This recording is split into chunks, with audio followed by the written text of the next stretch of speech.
Hola amigos, ¿cómo están? Ahora que estamos ya bastante adelantados con el tema de los ungidos y vamos a terminar con esta información dentro de poco tiempo más, me imagino yo unos 2 o 3 videos más, para no dar la lata, entendiendo que si uno se quisiera extender se podría extender y creo que también es importante tenerlo presente. Cada vez que la secta hace alguna declaración como terminante, como algo que realmente es un hecho, generalmente se pisa en la cola. Y cuando se pisan la cola estoy diciendo que cuando hablan algo, generalmente como no son gente preparada ni tienen educación respecto a historia, respecto a desarrollo del cristianismo del primer siglo, sino que tienen toda una idea preconcebida de cómo debería haber sido. De hecho hay un error enorme ahí que uno puede ver simplemente viendo algunas publicaciones que ahora me quiero detener en eso, en aspectos que no tienen que ver tanto con el tema doctrinal o teológico de la secta, sino más bien con otros aspectos que también uno puede también extractar y cuando uno los ve uno dice, esta gente. Pero es lo que uno tiene que hacer. Por eso me gustaría ahora presentarlo para que nosotros lo veamos. Y esto tiene que ver con la expresión que ellos mencionan de que Jehová durante todo el tiempo, desde 33 era común hasta esta fecha, ha tenido ungidos en toda la tierra. Es decir, siempre han habido cristianos ungidos en todo periodo de la humanidad. Lo que pasa es que hubo un tiempo en donde no había ningún tipo de organización, más o menos planteada. ¿Por qué? Porque después de la muerte de los apóstoles, en que los hombres estaban durmiendo, según ellos, y vino el sembrador malo y sembró cizaña, que es el diablo, y con todo el cuento, siempre había trigo verdadero, el cual debía ser recogido. Pero durante todo el tiempo en la humanidad hubo trigo verdadero, dando a entender de que hubo cristianos verdaderos que estaban ahí dándole a la predicación, no sé, haciendo sus actividades. Y de este modo llega a entender de que ellos dicen que durante todo el tiempo, desde 33 hasta la fecha, han habido cristianos verdaderos. Y eso es lo que vamos a determinar porque tiene mucho que ver con el tema de los ungidos. Entonces, por ejemplo, uno encuentra ahí la atalaya que se las voy a citar aquí, para que ustedes lo puedan ver. Esta es la atalaya que estamos viendo del 15 de julio del año 2013, la atalaya del general. Y esta atalaya menciona en la página 10, en el párrafo 4, dice, refiriéndose al trigo y la mala hierba, el amo Jesús dijo, dejen de que ambos crezcan juntos hasta la siega. Esta orden revela que desde el siglo primero hasta nuestros días siempre ha habido en la tierra cristianos ungidos, semejantes a trigo. Este hecho queda confirmado por lo que Jesús les dijo más tarde a sus discípulos. Estoy con ustedes todos los días hasta la conclusión del sistema de cosas. De modo que los cristianos ungidos contarían con la protección espiritual de Jesús todos los días, hasta que llegara el tiempo del fin. Entonces ahí menciona claramente de que ungidos han habido durante todo el tiempo desde el año 33, era común hasta esta fecha. ¿Qué implicancia tiene esto para nosotros? Tiene una implicancia directa que ninguna tal haya mencionado y que nunca la va a mencionar y muy pocos testigos de Jehová tampoco se van a dar cuenta. Son muy pocas personas las que lo han visto. Hay algunas personas que agudas que le han prestado atención y me gustaría a mí también poder sacarlo a colación, ¿ok? Vamos a verlo. Entonces surge la pregunta que uno se hace. ¿Cuántos cristianos habían en el primer siglo? Bueno, lo que digan los historiadores, los estudiosos, la gente que se dedica toda la vida a esto mediante análisis arqueológico, científico, en realidad no vale la pena. ¿Por qué? Porque hay gente mundana, gente que está guiada por Satanás, el diablo, etcétera, y por lo tanto no podemos confiar en ellos. Entonces, ¿en quién hay que confiar? En los eruditos del cuerpo gobernante. Y los eruditos del cuerpo gobernante, eh, ellos estudian estos temas después de ir a comprar alcohol, ¿no es verdad? Whisky, em, los domingos en la mañana. Ellos después de eso en la tarde estudian historia del primer siglo. Entonces encontramos, que se yo, artículos importantes como el del 1 de abril del año 2001 en la Atalaya, donde dice la palabra de Jehová siguió creciendo. Y ahí se menciona que Jehová estaba haciendo que los cristianos aumentaran, etc. Y en el párrafo 6, en la página 10, aparece, hay un dibujo de una imagen de un personaje que nosotros conocemos como Pedro, que sigue la misma figura que tiene el libro El hombre más grande de todos los tiempos. Y lo quiero leer, dice así: crece la cantidad de discípulos. Una manera de examinar el cumplimiento de Hechos 1.8 es analizar la expresión la palabra de Jehová siguió creciendo, que en la Biblia solo aparece con ligeras variantes en 3 ocasiones, todas en el libro de Hechos. En estos pasajes, al decir la palabra de Jehová o la palabra de Dios, se hace referencia a las buenas nuevas, el emocionante mensaje de la verdad divina, un mensaje vivo y poderoso que cambió la vida a quienes lo aceptaron. La primera alusión al crecimiento de la palabra de Dios se encuentra en Hechos 6.7, donde leemos: por consiguiente, la palabra de Dios siguió creciendo, y el número de los discípulos siguió multiplicándose muchísimo en Jerusalén, y una gran muchedumbre de sacerdotes empezó a ser obediente a la fe.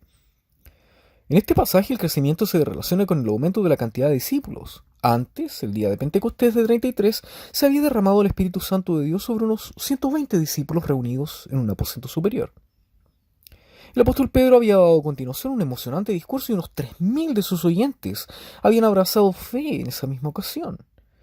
Debió producirse una gran conmoción cuando miles de personas se encaminaron al estanque o estanques de Jerusalén y sus alrededores a fin de bautizarse en el nombre de Jesús, a quien unos 50 días antes había colgado en el madero como si fuera un delincuente.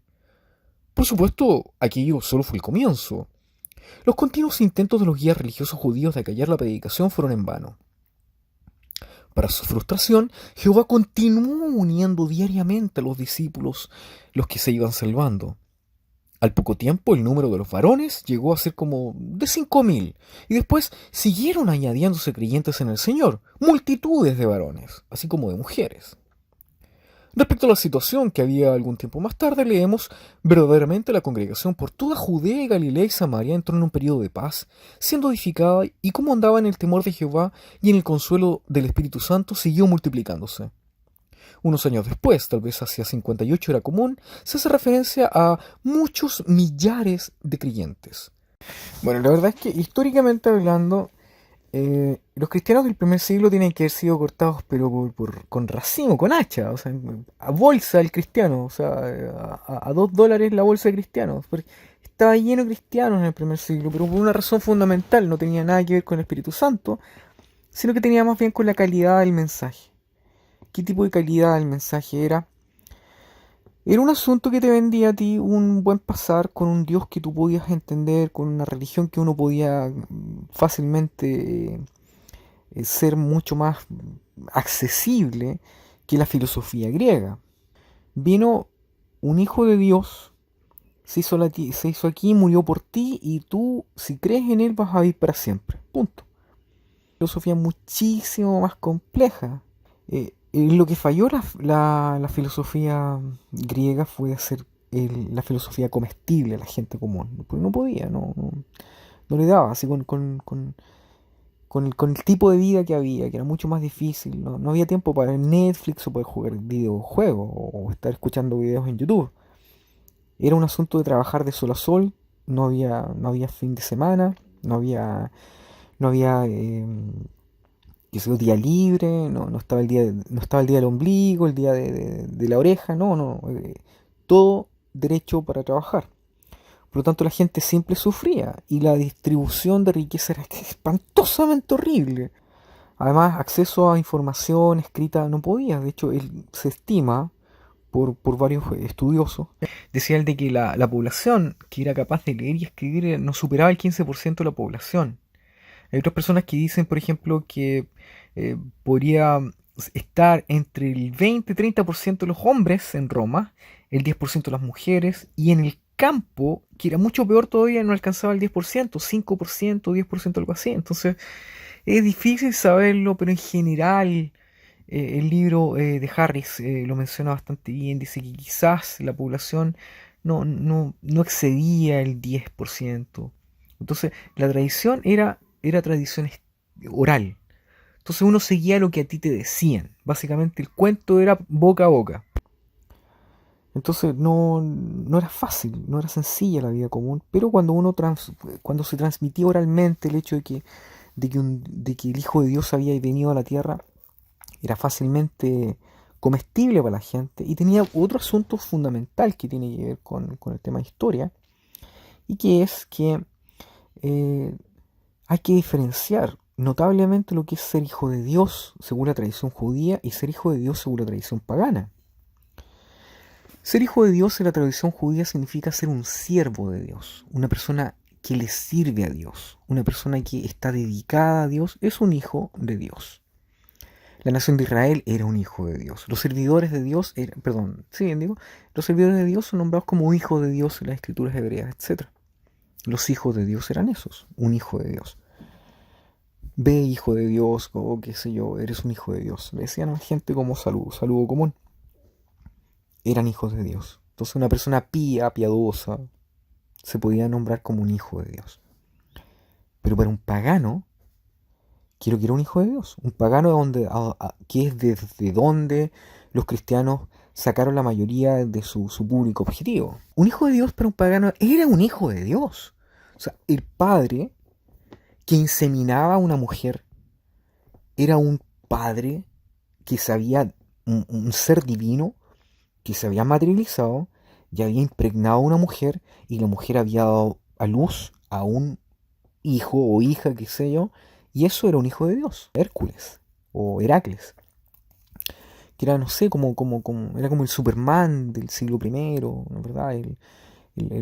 Qué sé yo, el héroe por definición, por antonomasia, alguien que era capaz de incluso vencer la muerte, ayudar a los demás, vencer al Hades, ir al infierno, volver, qué sé yo, agarrar el mundo con su peso, ir donde estaba Atlas, agarrar las manzanas de oro del jardín de las Hespérides, etc. O sea, cuentos habidos y por haber, y la gente se deleitaba en eso porque creía que eso era verdad. O sea, eran héroes de verdad, eran personas que realmente pensaban que eran así. Entonces, eh, los hijos de Dios eran esto. Entonces, cuando uno llegaba y hablaba y le decía, mira, el hijo de Dios, para ello le hacía clic en forma inmediata. No es que Jesús haya sido un hombre bueno, no, era hijo de Dios. Y era fácilmente entendible para ellos que era un hijo de verdad de Dios. ¿Por qué?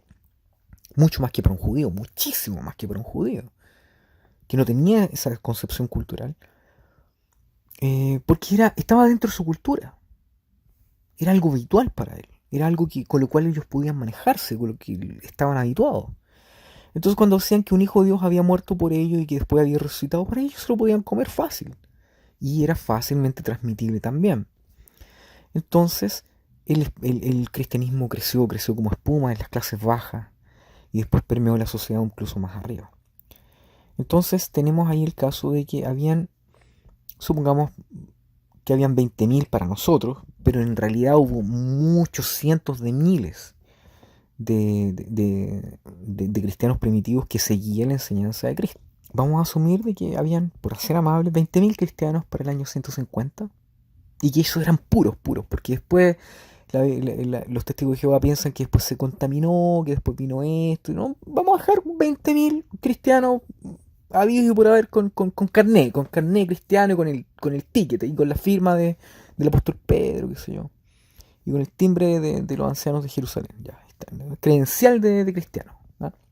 Con foto y todo. Entonces, 20.000 cristianos.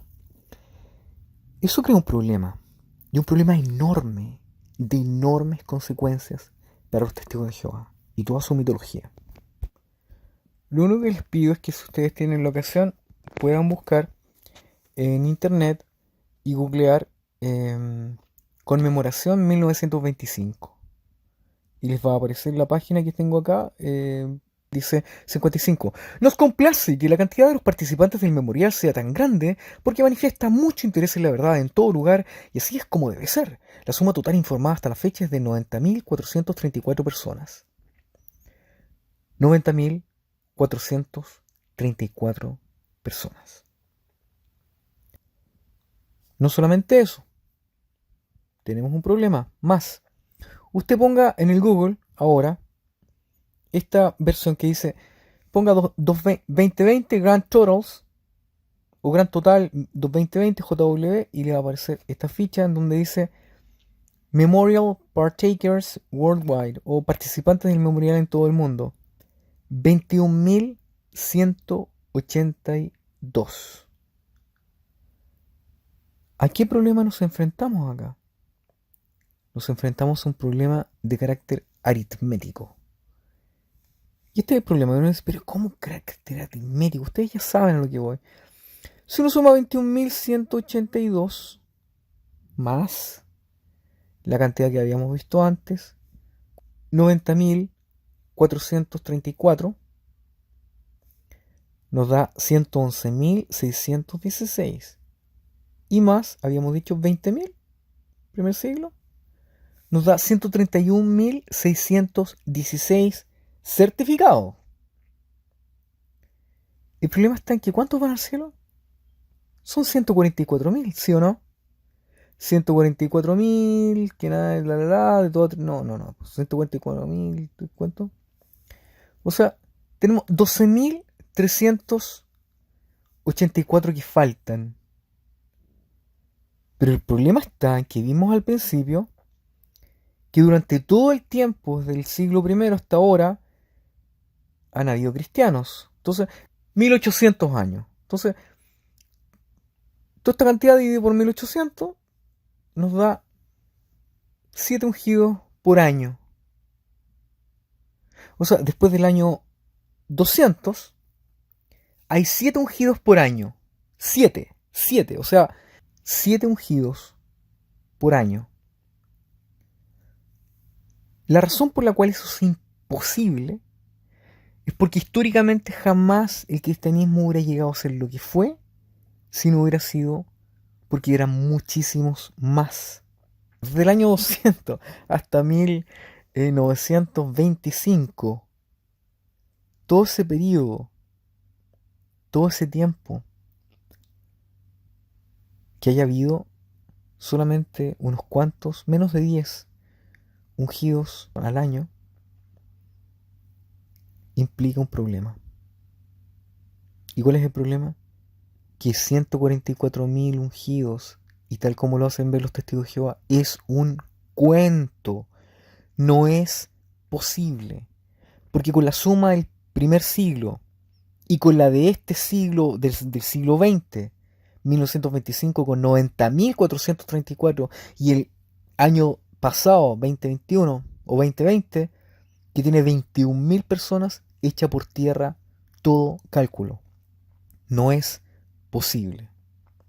Por tanto, ¿quiere usted echar a votar el mito de los 144.000 y los ungidos y el hecho de que hay ungidos en la tierra y que la secta de los testigos de Jehová los representa? Es esto. Usted toma una calculadora, ocupa estos 3 cifras y adiós, se va ese cuento. Así de simple, fácil y bonito.